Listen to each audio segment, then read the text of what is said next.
This is KCTV English News. I'm Nick Brontes.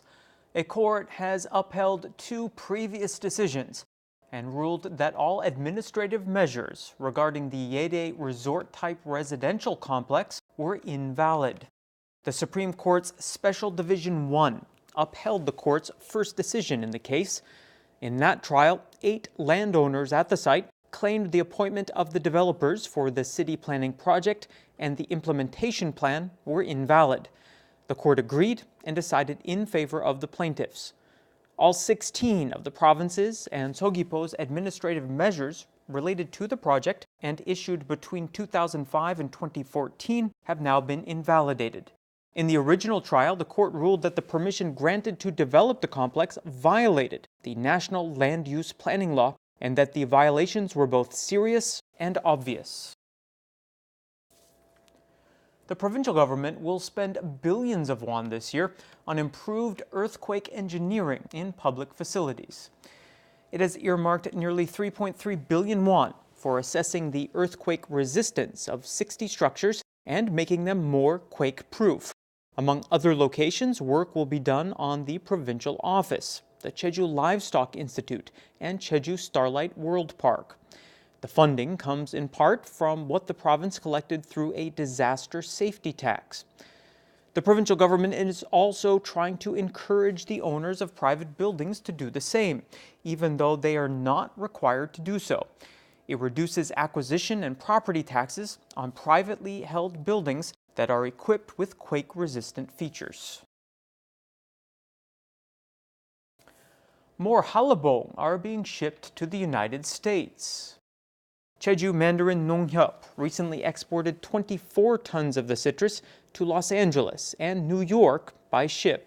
More will follow. The amount being shipped is growing by the year. 4 tons were exported in 2017, 21 tons last year, and the estimate for this year is 30 tons. That's good news for local growers. They're getting 4,000 won per kilogram for the halabong being shipped to the U.S. More schools are making use of Jeju's Safe School Trip service. Many schools across the nation choose Jeju as their trip destination. This service provides safety reports for the accommodations, restaurants, and other facilities they plan to use while here. Provincial officials say about 400 schools used the service when it was launched in 2014. That number more than tripled to 1,300 schools last year. When provincial authorities performed safety inspections at accommodations and restaurants last year, it ordered some 970 changes at 100 locations.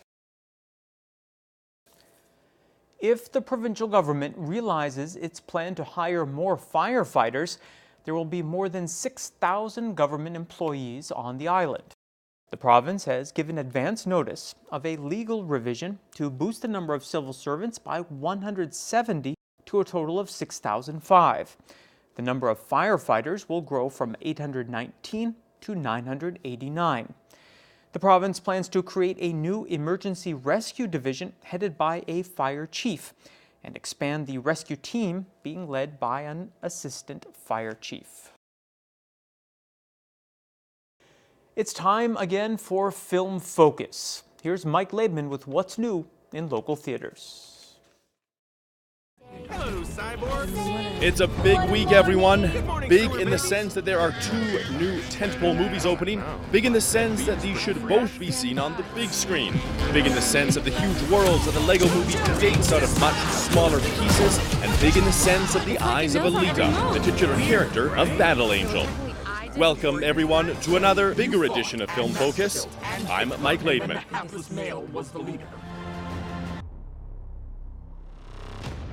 It's been 5 years since the Lego movie opened to much acclaim, and now, 5 years after the original, both in real time and in movie time, here we are with the aptly titled The Lego Movie 2, the second part. The heroes of Bricksburg are back to save their beloved city once again. The citizens are now facing a huge new threat, Lego Duplo invaders from outer space, wrecking everything faster than it can be rebuilt. The battle to defeat the invaders and restore harmony to the LEGO universe will take Emmett, Lucy, Batman, and their friends to faraway, unexplored worlds, including a strange galaxy where everything is a musical. It will test their courage, creativity, and master building skills, and reveal just how special they really are. With beautiful animation, more catchy songs, a spectacular, if sometimes somewhat too surreal world, and a poignant message about just getting along with one another, the second part is a movie for both kids and adults. Indeed, anyone who enjoys LEGO bricks and the worlds they can create.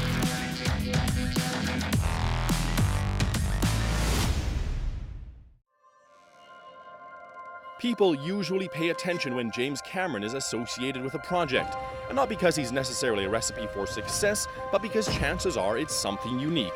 Well, that rings true here with Alita: Battle Angel.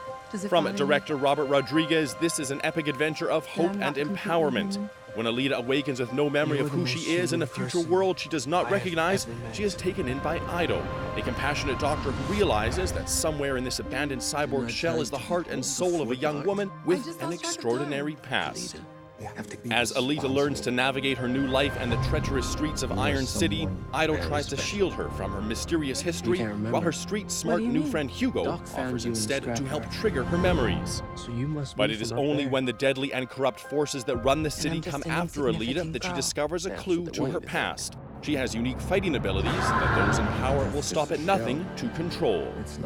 It features brilliant special effects and is remarkably true to its source material, Yukito Kishiro's manga of the same name. This is definitely one to catch on the big screen.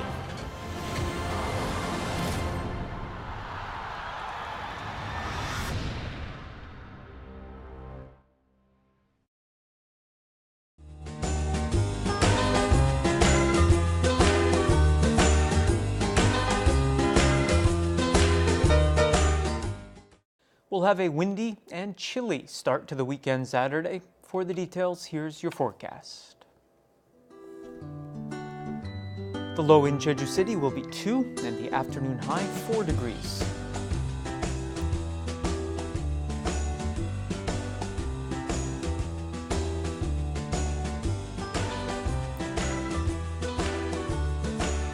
Temperatures in Seogwipo will range from 4 to 9.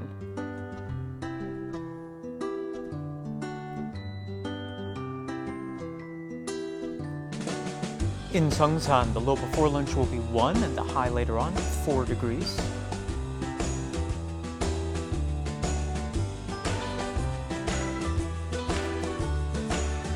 Across the island in Busan, temperatures will hover around 2 or 3.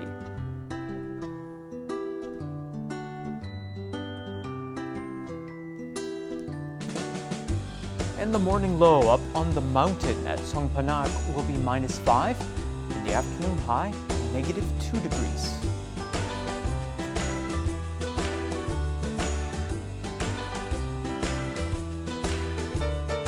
Out on the water, winds will be out of the northwest and north at 9 to 13 meters per second, and seas will be between 1.5 and 3 meters.